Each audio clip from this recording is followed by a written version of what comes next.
Ой, барова, я зазелена.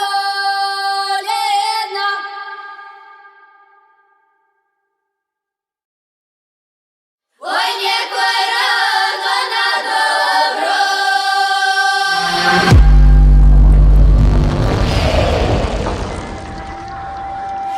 Ой, не кой рано на доброве.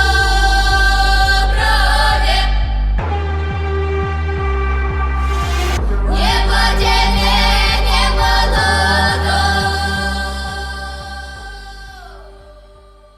As little as 40 or 50 years ago, the bedrock of traditional small c conservative values that built the West were commonplace in our schools and in our general culture. One of my teachers at my school always tells me about his grandfather, a man who, no matter how ill he was, never missed a single day at work, yet always had time to teach his grandson how to be a better version of himself. No quiet quitting for him. When he retired after 50 years with the same company, he was so proud of his company letter thanking him for his service that he gave it to his grandson.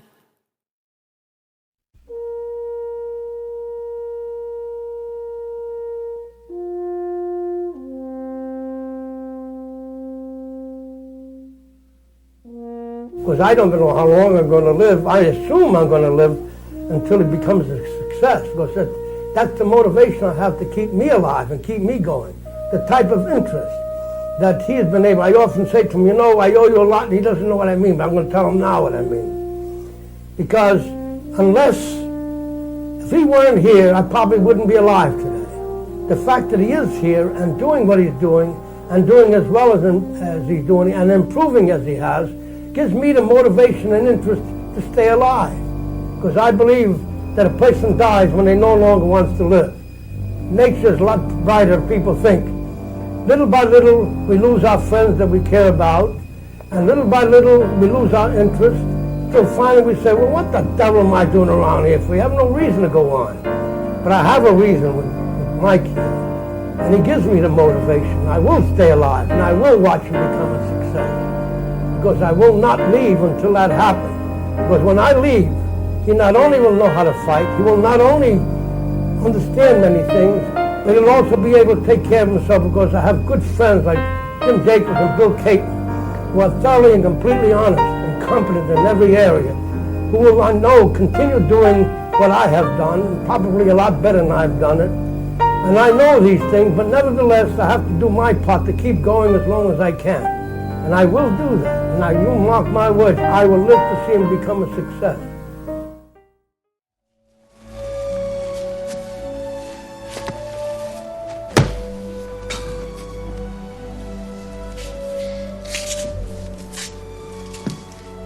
Slip the jab.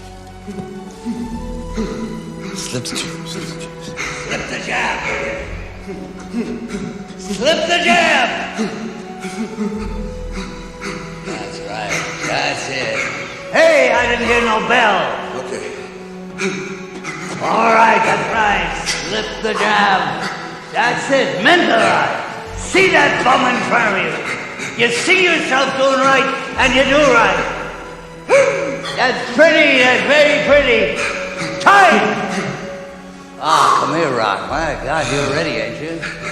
That Apollo won't know what hit him. You're gonna roll over him like a bulldozer, an Italian bulldozer. You know, kid, I know how you feel about this fight that's coming up, because I was young once, too. And I tell you something. Well, if you wasn't here, I probably wouldn't be alive today. The fact that you're here and doing as well as you're doing gives me, what do you call it, a motivation, huh? To stay alive. Because I think that people die sometimes when they don't want to live no more. Nature's smarter than people think. And nature is smarter than people think. Little by little, we lose our friends, we lose everything. We keep losing and losing till we say, you know, oh, what the hell am I living around here for? I got no reason to go on. But with you, kid, boy, I got a reason to go on. and I'm going to stay alive.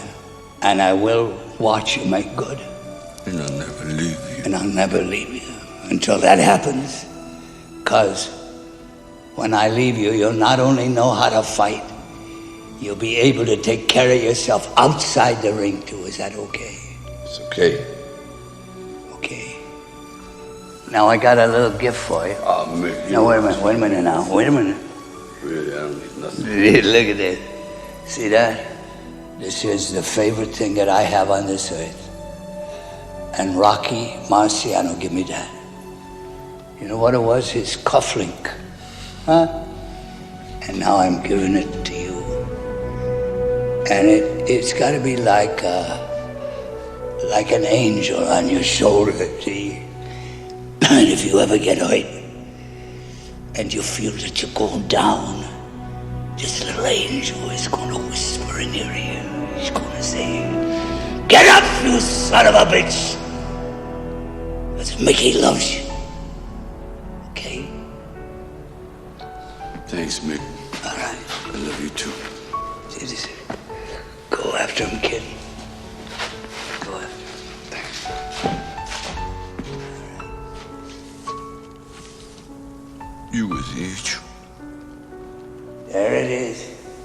What happened to his other cufflink? I don't know. He only gave me one. He gave it to some bum.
I just think people they've picked up on this never give up attitude. I thought that people would forget about my race by the Montreal Games 4 years afterwards. So to think almost 50 years now after the Olympic Games and they're still talking about it is a surprise to me. I guess it's a good example of just not giving up even when things look hopeless, as they did in the first 200 meters of that race. So I'm honored that it's done so well online, and it's just heartwarming.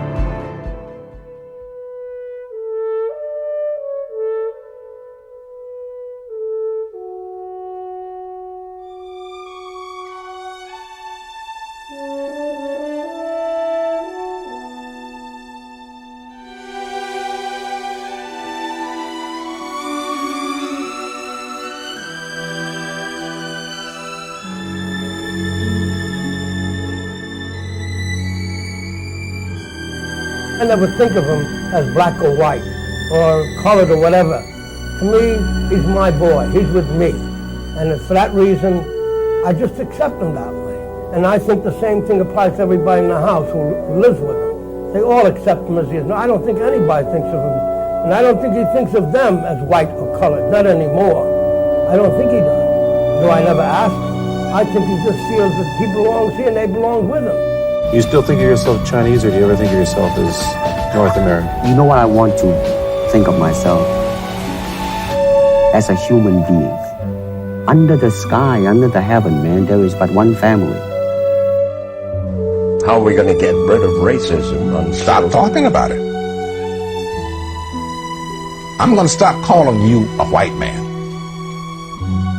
And I'm going to ask you to stop calling me a black man.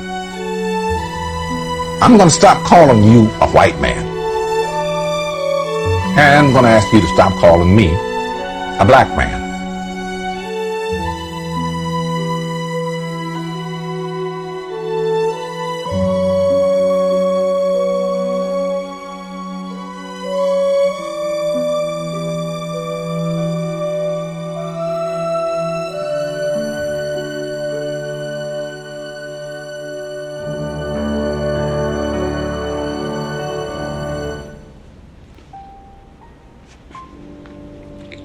Thanks, Amber.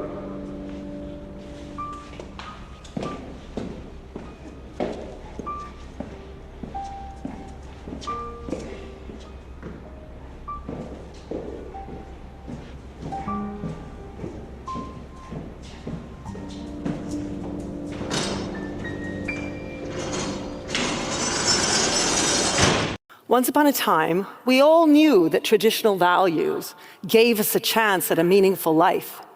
All the grandmothers knew it, all the pastors knew it, even the teachers knew it. So why don't our young people know it now? We boomers, Gen Xers, and older millennials think school is just about teaching algebra. Your kid's science teacher not so good? No big deal. Just get the kid a tutor. And sure, they're on social media, but we had TV and we assume they're the same. Parents are busy working, and well, your own parents didn't war game your upbringing. It just sort of happened somehow. You grew up without too much effort, and you turned out just fine. You know the difference between right and wrong. So why would you war game the upbringing of your own children? Because raising a kid in the 21st century is a different order of magnitude of task. We have taken for granted the values from our elders, and we have missed the fact that we are the elders now. And there it is. Not Homer preserved, Homer performed. And that's the pattern that really stands out here. They didn't honor heroism, didn't uphold the ancient myths. They reimagined it. Same house, completely different soup. And I get what the good doctor was trying to do. She wanted to leave her thumbprint on culture, wanted to make Homer accessible to modern masses. Noble indeed, but destructive in delivery. You want to lift people up, you want them to read the classics? Great, go for it. You make them earn their stripes like forging a sword. You make them strong, you make them sharp. You don't dumb it down into a Marvel movie with Manhattan messages. One path creates critical thinkers and wiser human beings. The other just gives you a headache and a heartburn. And tragically, that's the path that Nolan chose. All the grand poetic language flattened, the ancient ideals reframed through contemporary values, all the mythic heroism reformatted to fit today's headlines. That's his blueprint that he's worked on for over 20 years, to have Odysseus and his men relocate ancient Greece somewhere between a Brooklyn bus stop and a Bud Light boardroom. So the Odyssey isn't just some epic myth, it is a map home, and Hollywood just burned that map. And that means that the next generation to come along won't only just get lost trying to find their way home, they won't know what home is. Do you ever wonder why Gen Z behaves so differently in the workplace? Not all of them, sure, but we all know they tend to be more performative than older generations, tend to value feelings more. Instead, young people swim in a culture of instant gratification and live your best life. You do you. Be who you want to be. And if you think Gen Z is bad, just you wait till you see Gen Alpha. The culture shift comes from what children learn at school and online.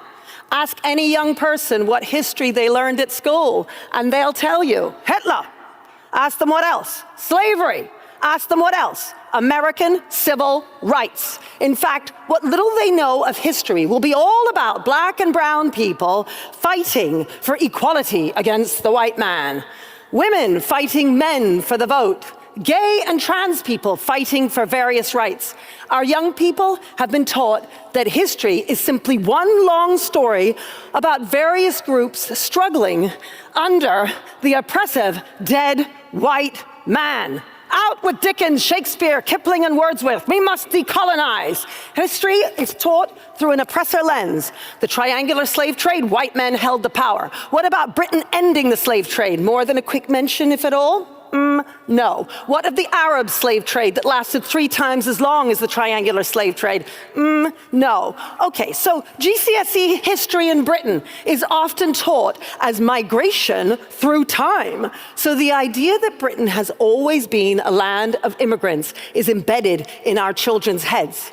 Most schools would prefer to concentrate learning about the tiny number of black people who existed in Tudor England over a thorough analysis of England's break from Rome.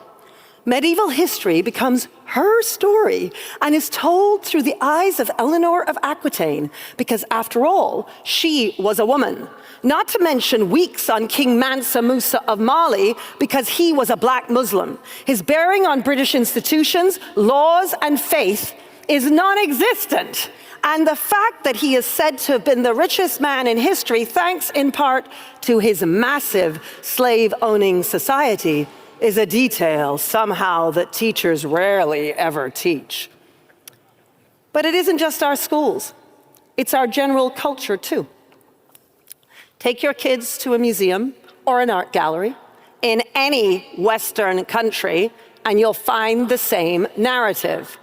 As an example, when learning about aviation in London's Science Museum and the extraordinary feat that is man making massive machines move in the sky, a write-up on the wall explains that women and black people were historically barred from aviation schools and the military. Similarly, James Watt, the man who invented the steam engine and is considered the founder of the Industrial Revolution, has a write-up on the wall explaining that his early career involved slave trafficking with a bonus analysis of the whole of Britain's complicity in the slave trade. They flatten the entire human story and all of its complexities into the narrative of oppressor and oppressed, leaving young people unable to see the world in any other terms. All right. Hey, get your hands off me, grave digger. What? God damn it. Does the whole world got a stump in your face? Nigga, you better get your hands off me. Ain't no niggas around here, you hear me? Oh, I see. So the white man give you a couple of stripes, next thing you know, you hollering, ordering everybody around like you the master himself. Nigga, you ain't nothing but the white man's dog. And what are you? So full of hate you just want to go out and fight everybody. Because you've been whipped and chased by hounds. Well, that might not be living, but it sure as hell ain't dying. And dying's what these white boys been doing for going on 3 years now. Dying by the thousands. Dying for you, fool. I know, because I dug the graves. And all the time I'm digging, I'm asking myself when, oh Lord, is going to be our time. Well, time's coming when we're going to have to ante up. Ante up and kick in like men. Like men! You watch who you call a nigger. Then the niggers around here is you. Smart mouth, stupid ass, swamp running nigger. If you ain't careful, that's all you ever gonna be. You men going about your business.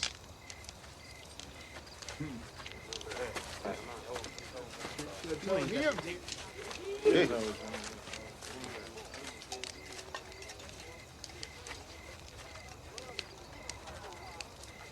How can children feel that they belong to their country when they are immersed in an educational culture that teaches that their country is merely an evil oppressor? Children are the future, and yet we are teaching them to have contempt for their elders, whose oppressive world needs overthrowing by a new world of young, arrogant anti-racists who know better than we do. Few of us understand how much the online world reinforces this culture of the oppressor versus the oppressed. Victimhood saturates every video, whether it's about a foreign war, transphobia, or racism, and white guilt lingers everywhere. It should not come as a surprise that our young people's moral core does not recognize complexity or nuance. They have been formed by school and the online world to make one judgment only: oppressor or oppressed, good or bad, and they are desperate not to be seen as racist. We see this most starkly with our young police officers. A young man lay dying on the ground, and their most powerful instinct was not to help him, but to manage their own terror of being seen as racist. This is not a policing failure. This is a civilizational failure, and it belongs to us because of what we have done and are doing to our children. We all need to be brave enough to teach children a sense of duty and service, love of country, gratitude over entitlement, hard work over laziness, forgiveness over vengeance, and our children will reject the oppressor and oppressed narrative instinctively. They will know in their hearts that dignity comes through owning one's moral agency, through being responsible and sacrificing for the betterment of the whole. Schools matter. Families matter. Children matter. One more time, old friend.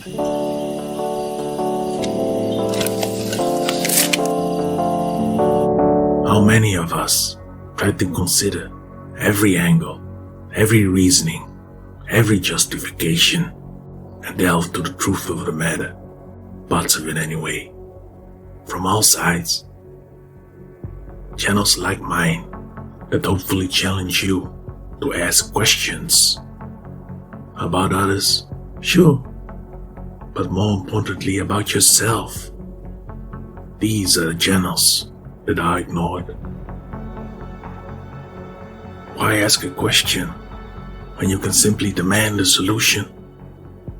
Why reflect on anything when you can just lay the blame at someone else? Why bother to pick up a book when you have countless channels giving you the answers? They're books. What are books? This kind of thinking is the death of reason. Instead, please allow me to share something from my favorite book. Here we are. It is not good to settle into a set of opinions. It is a mistake to put forth effort and obtain some understanding and then stop at that. Do not rely on following the degree of understanding that you have discovered, but simply think, this is not enough. And you should study, setting your mind to work without putting things off. Within this is the way. This is the way. Most of the time, though, it seems we prefer someone who tells it like it is. Everyone fights, no one quits. Without actually taking into consideration everything that it implies, or the consequences it might have on other people. And society fears real men because a real man lives his life for himself and without regrets. MGTOWs feel that society is keeping us unhappy and unsatisfied so that we will basically be more productive. But the truth is,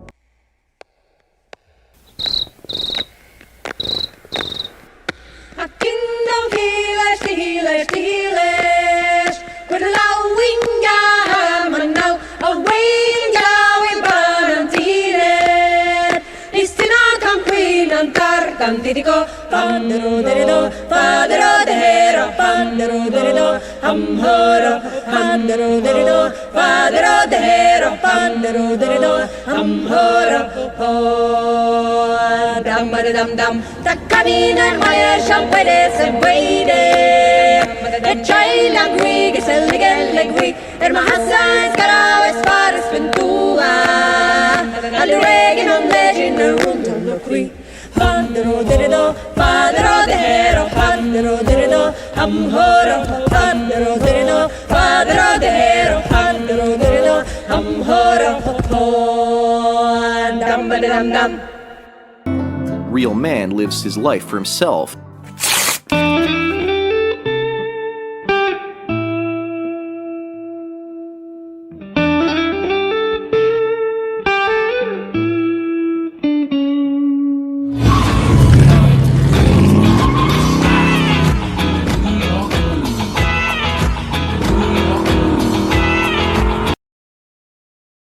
You asshole! Why are you still alive? Just die! The point isn't whether we agree or disagree with someone. It's the fact that most people are utterly convinced that they are the only ones who are on the side of righteousness and the truth. That's vanity. Vanity. Definitely my favorite sin. And everyone else, well, they must be wrong, short-sighted, uneducated, or simply stupid. Often enough, we also consider them dangerous. Such a waste.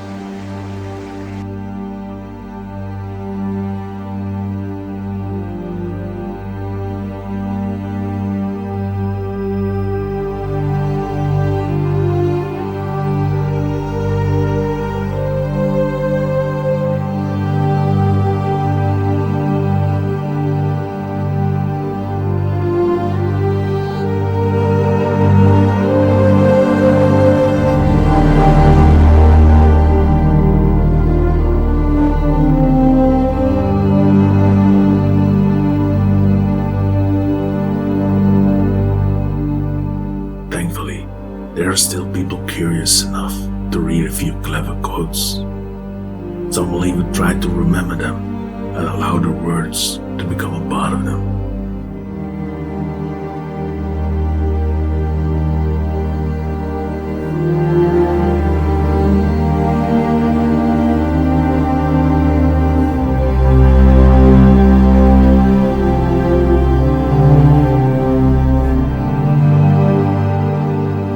The fact remains, every year, the amount of time we spend reading declines. Every year, no exceptions. And this will only become worse and worse and worse.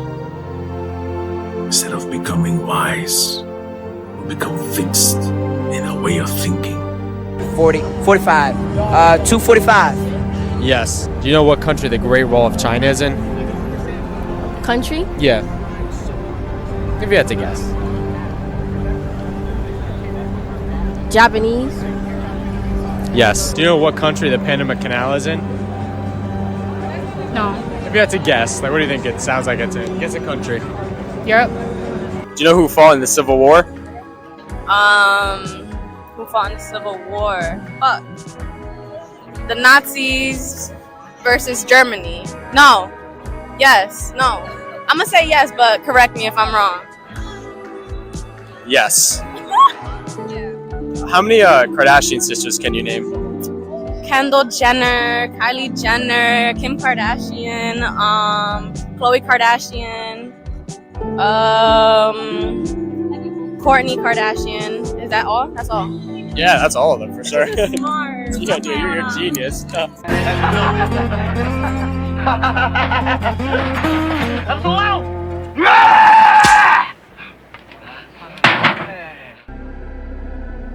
Phones are beginning to replace books. Podcasts are replacing teachers. A never-ending cycle of news, events, protests, outrages, and controversy to keep us entertained. It never ends.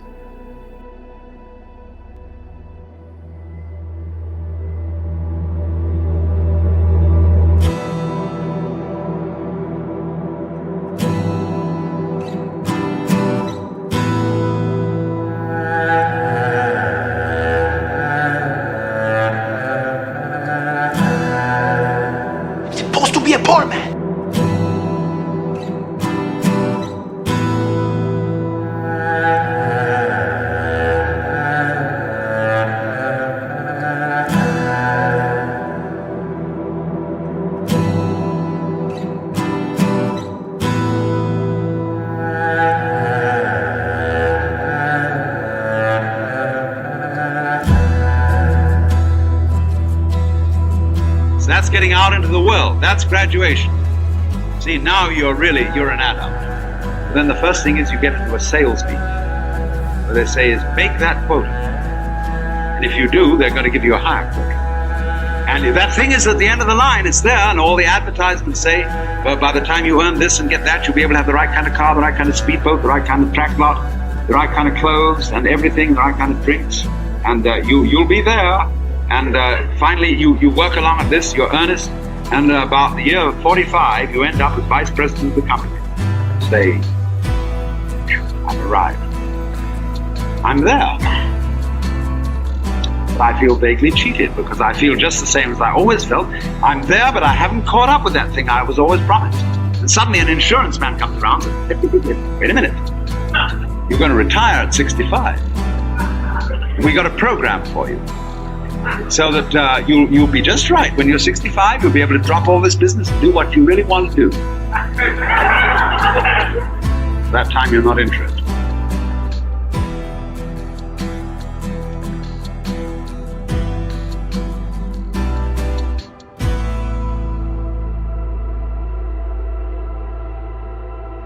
It's called the American Dream because you have to be asleep to believe it. Never, never, never. You will not only lose your mind, you lose your soul. The things you look at on your phone receive a place in your mind, but not these men. Why do we substitute treasure for trash?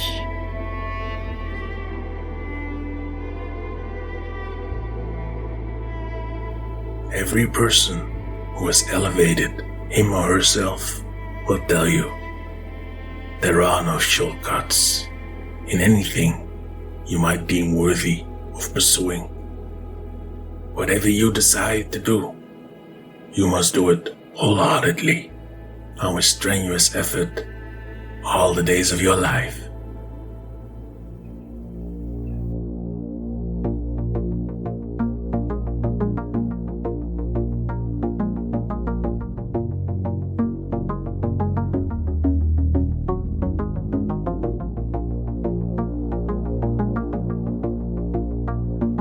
Future of education is here. No. And it is called ChatGPT. This powerful language model is going to completely change the way we learn. Oh, hell no! It is already causing complete chaos in the educational system. With ChatGPT, you can say goodbye to spending countless hours reading, researching. Father, forgive them. They know not what they do.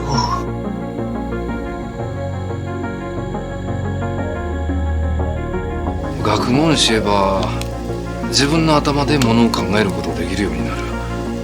考える力がつく。この先世の中どう変わっても考える力を持っていれば何とかして生きていくことができる。これは男っ子も女っ子も同じことだ。わかるか？はい。ほれ。ChatGPT, you can say goodbye to spending countless hours reading, researching, and even spending a ludicrous amount of money on expensive tutors because AI is here.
80s and 90s, I've spent my youth without internet.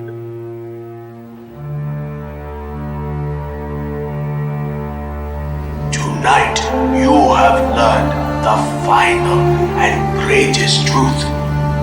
That ultimate mastery comes not of the body, but of the mind.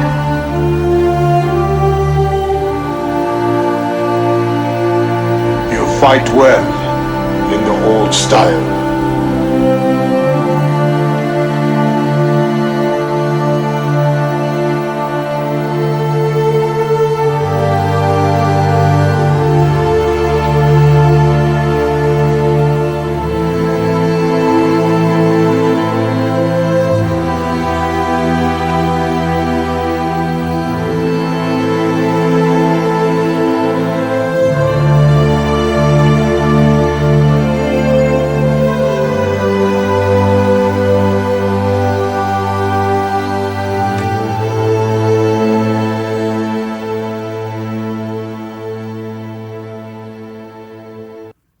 After all, this isn't the end. But you can see it from here. Larry Ellison, second richest person on earth who's gobbling up a lot of the media in this country, who is a major investor in AI, predicts an AI-powered surveillance state is coming where, this is Larry Ellison, major investor, this is what he says, where citizens will be on their best behavior because we're constantly recording and reporting everything that is going on, end quote. Citizens will be on their best behavior because we're constantly recording and reporting everything that's going on.